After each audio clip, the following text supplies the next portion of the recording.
The reason we moved away from Drake was that we felt that we wrapped that story up on Uncharted 4. And that's really the motivation to find a new cast of characters that could actually carry on the Uncharted legacy. Uncharted is more than just Nathan Drake, and I think maybe makes people think a little differently about the Uncharted series as far as what they think of when they think of Uncharted. We started trying to keep it short. We started trying to keep it contained. But like all Naughty Dog games, it's story-driven, and we need the time to tell the story accurately. We needed to go into the past, dig a little deeper than, the surface, and it just blew up. We started expanding to get character arcs developed, and before we knew it, it's full game. We're treating it as seriously as an Uncharted game.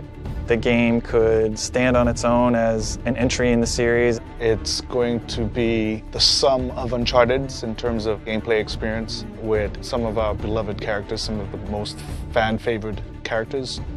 Well, there were many ideas on the table, like Sullivan and Sam's story, but they all were very closely related to U4, so we wanted something that was fresh, something that was new, and Chloe, being a fan favorite, we thought we would explore her story. Then we thought about, okay, well, who would be a good pairing with Chloe Fraser? And we're like, well, what if Chloe Fraser wanted to explore her past, go back to India, to her roots, and what if she needed someone like Nadine Ross as a partner? We find these symbols.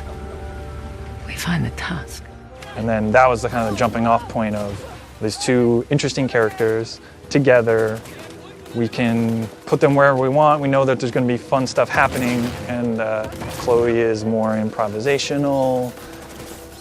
Nadine is more logical. We know that there's going to be great conflict if we throw those two together. That's supposed to happen? Dunno. Chloe Fraser has interest in the Tusk of Ganesh, which is a treasure that's in India that is kind of close to her.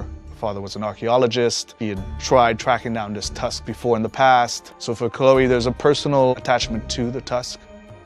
For Nadine Ross, she is on the verge of bankruptcy. She's lost Shoreline, and she desperately wants to regain control.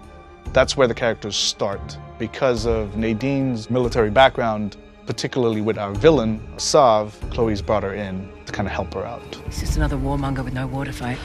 No, you don't know him like I do. He changes location and routines by the hour. We'd be foolish to take unnecessary risks.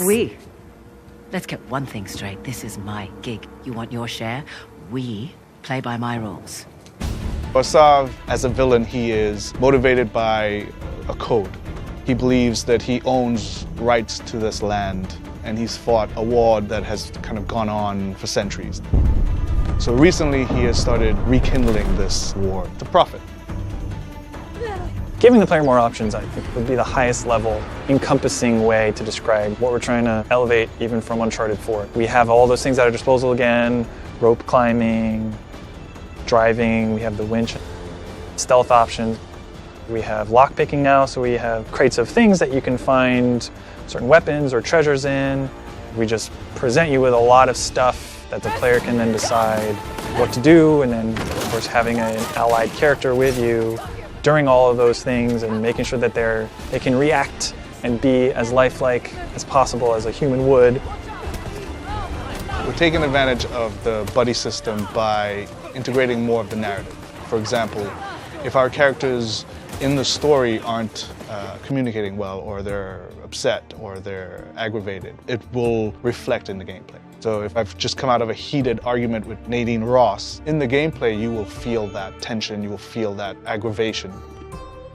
The challenge for us was this player-driven space. It's not open world, but it's vast, and you have player choice that you can go and experience it differently. There's things to find a true sense of exploration, but the goal being that you're just exploring and freely doing things, and then the story is still progressing in the way that they would expect from an Uncharted game. It's something we've never really done to the level that we're doing now in Uncharted.